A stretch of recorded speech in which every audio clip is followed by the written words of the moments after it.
on to the next topic. 20 more African countries are set to gain duty-free access to the Chinese consumer market as Beijing plans to remove tariffs for all products from nearly every African nation.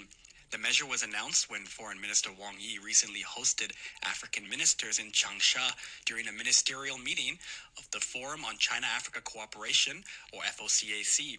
President Xi Jinping sent a congratulatory letter to the meeting and noted that China and Africa have also reached a consensus on launching the 2026 China-Africa Year of the People-to-People Exchanges, which is expected to inject new vitality into China-Africa friendly cooperation. Earlier, I spoke to Hussein Askary, Vice Chairman of the Belt and Road Institute in Sweden, who told me that amid global economic uncertainties and conflict, African countries are looking even more toward China for stability and trust. To understand the significance of the ministerial level meeting of the FOCAC, the Forum on China-Africa Cooperation, which is a follow-up on the summit which was held in Beijing last year, in September last year. We have to put it actually in the larger context, because we have now had this year especially the tariffs war and trade war launched by the Trump administration against basically the whole world.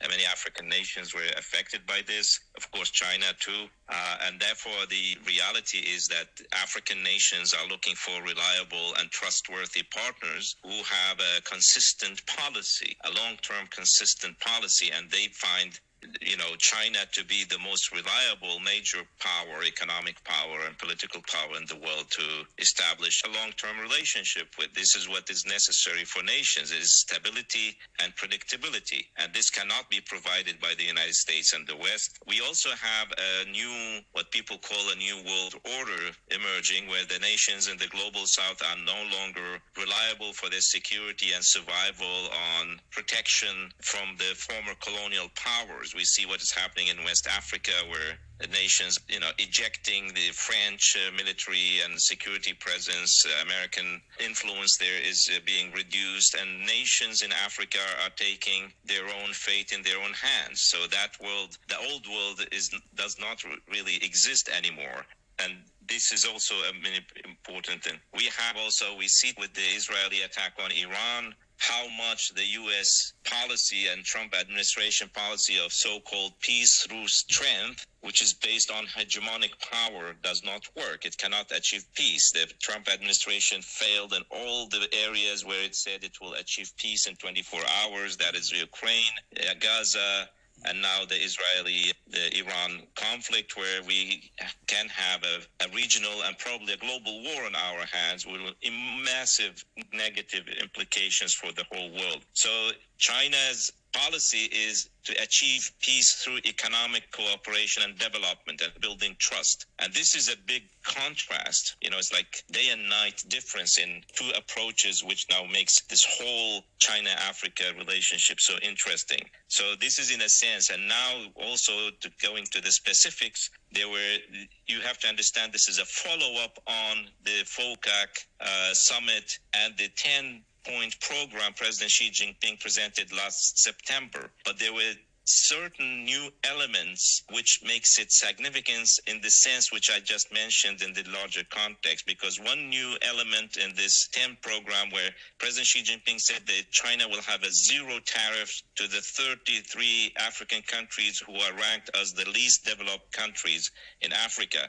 Now that list is expanded to all the African countries. So these countries can export goods to China with zero tariff to enhance their economic potential and their market accessibility. There is also new incentives for the African nations, especially in the agricultural area.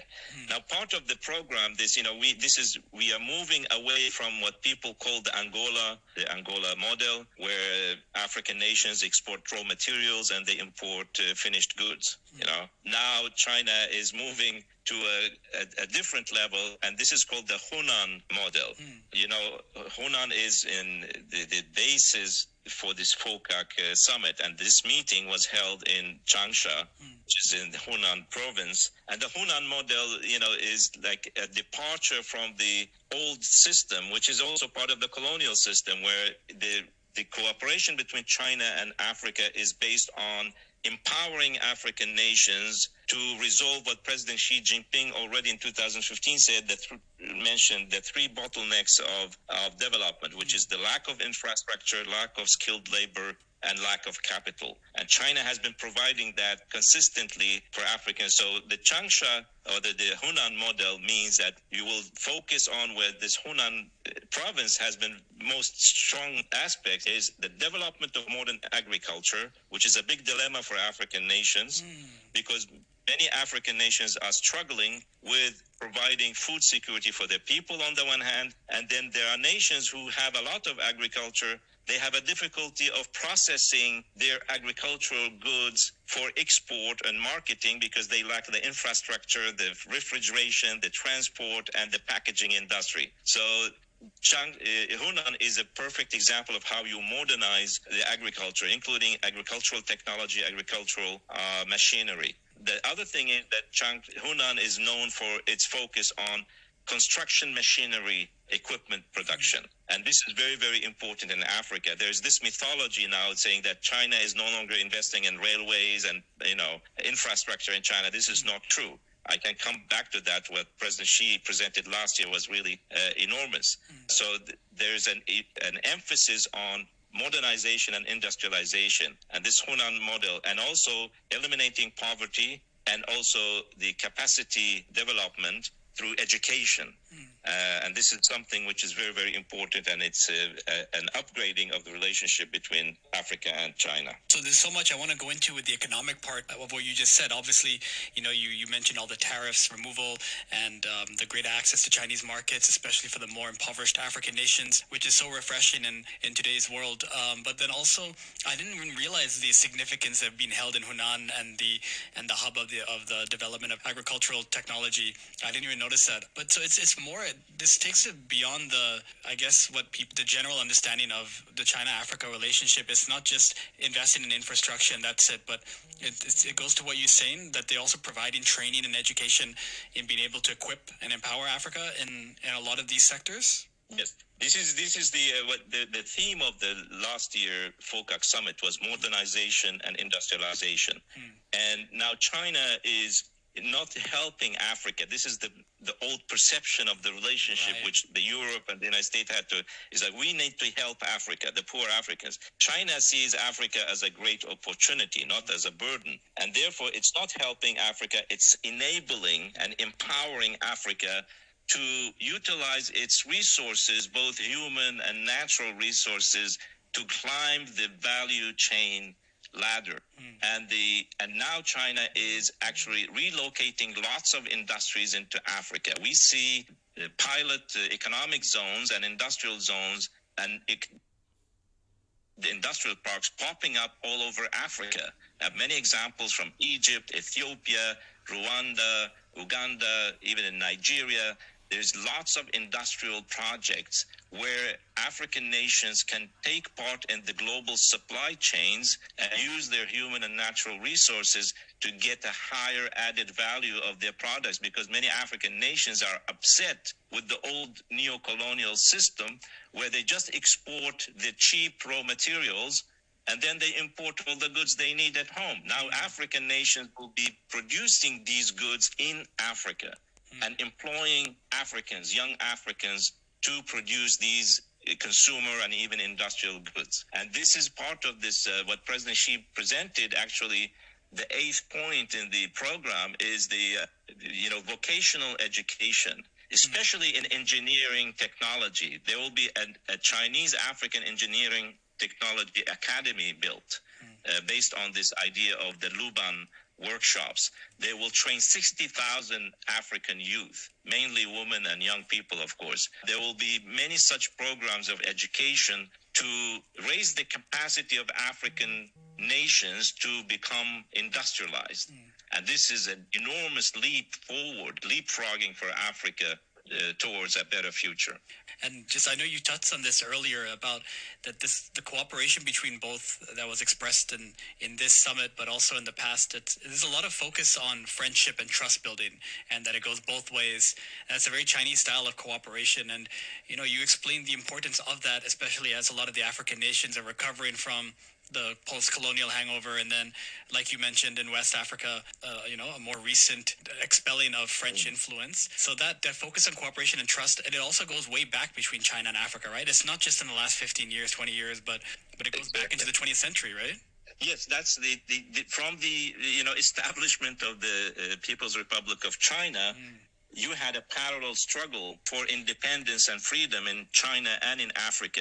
And China and everybody in Africa remembers that China stood with African nations when they were struggling to liberate themselves from colonialism in many countries, like in Algeria, Zimbabwe, and many other countries, that China played a key role. And then the African nations responded by, giving the favor back to China by supporting China's reacquiring its place in the United Nations General Assembly in 1971. It was the African nations who led the campaign to give back the People's Republic of China its chair in the UN General Assembly. This kind of relationship goes very long back, and that's what I mentioned, that the consistency in the relationship between Africa and China is important. Number two is that China regards every African nation, and many other nations, of course, even the smallest nation, as equals, as friends. China is not the superior power to the African nations. They consider their relationship as a relationship of friendship.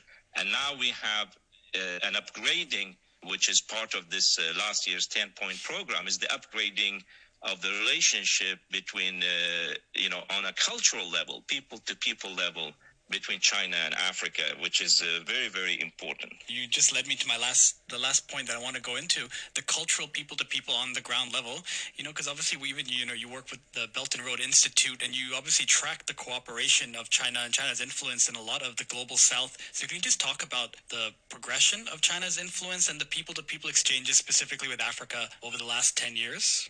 Yeah, as I said, one of the important aspects of, the people-to-people aspect of cooperation. The cultural exchanges, the students, you get the students exchanges from universities. Exactly. Yeah. Exactly. And China surpassed both the United States and the United Kingdom already in 2017 as the destination for African students. Now only France is a bit ahead of China.